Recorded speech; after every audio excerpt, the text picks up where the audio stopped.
I thought my country was the best on the planet, and I grew up singing a song called Nothing to Envy, and I was very proud. In school, we spent a lot of time studying the history of Kim Il-sung, but we never learned much about the outside world, except that America, South Korea, Japan are the enemies. Although I often wondered about the outside world, I thought I would spend the entire my life in North Korea until everything suddenly changed. When I was 7 years old, I saw my first public execution, but I thought my life in North Korea was normal. My family was not poor, and myself had never experienced hunger. But one day in 1995, my mom brought home a letter from a Caucasus sister.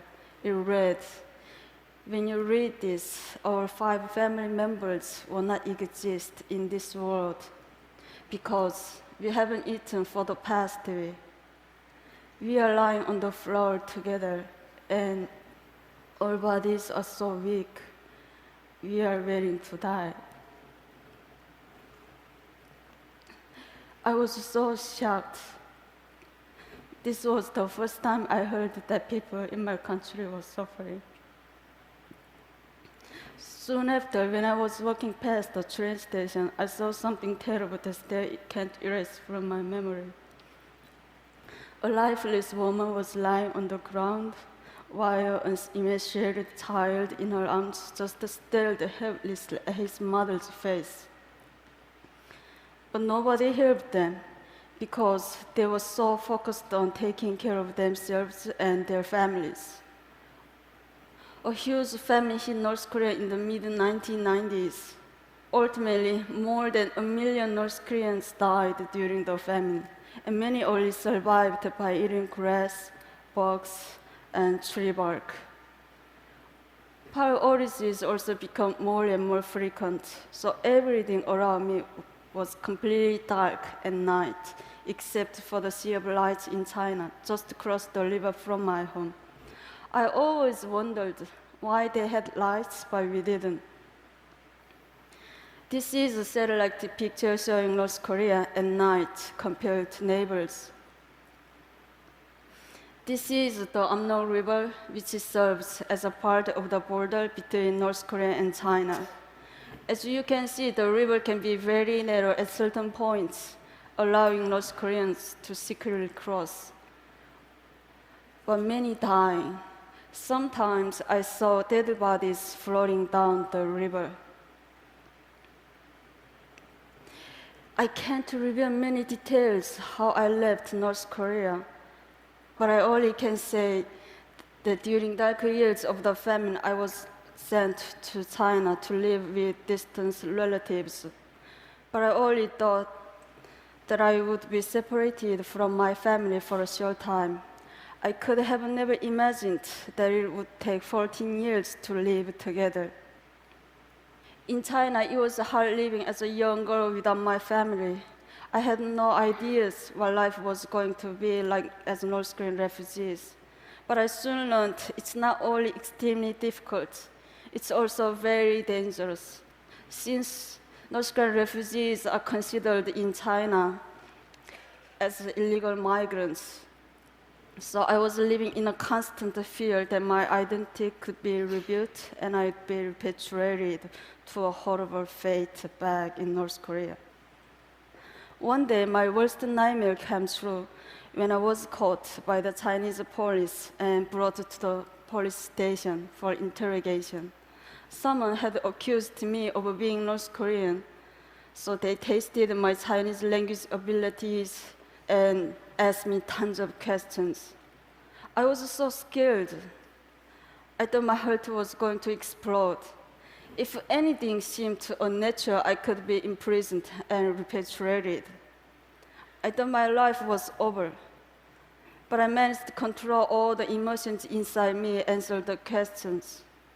After they finished questioning me, one officer said to another, "This was a false report. She's not North Korean." And they let me go. It was a miracle.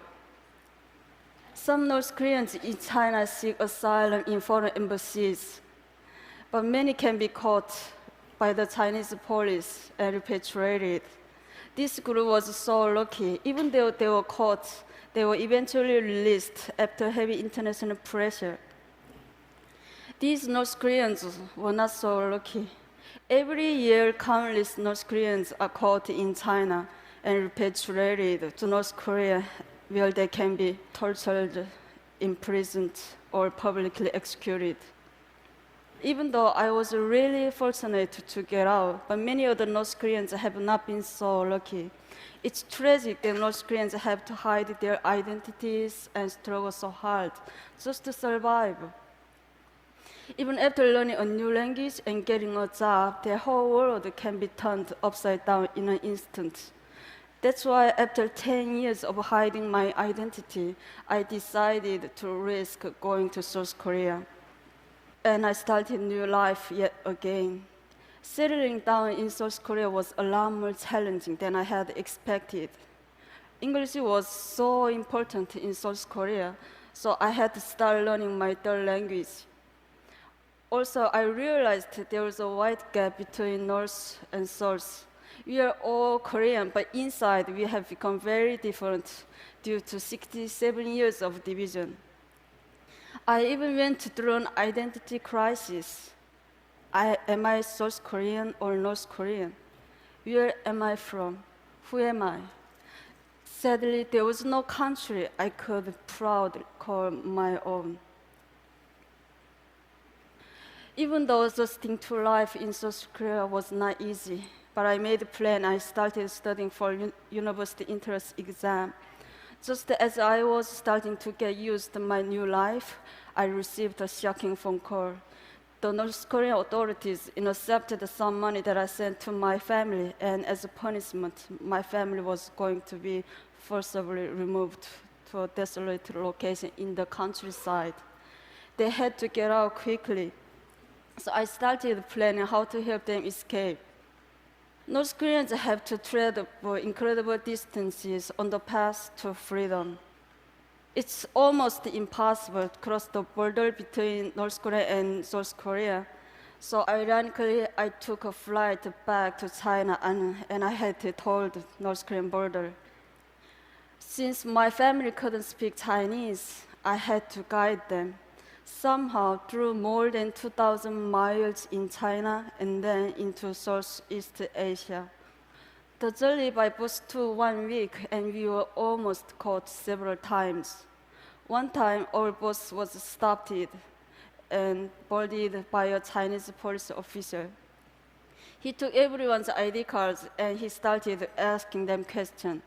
Since my family couldn't understand Chinese, so I thought my family was going to be arrested. As the Chinese officer approached my family, I impulsively stood up and I told him that these are deaf and dumb people that I was chaperoning. He looked at me with suspiciously, but luckily he believed me.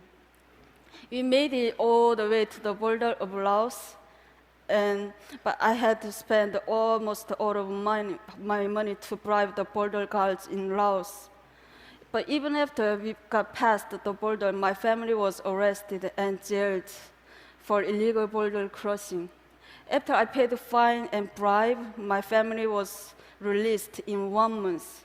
But soon after, my family was arrested and jailed again in the capital of Laos. This was one of the lowest points in my life.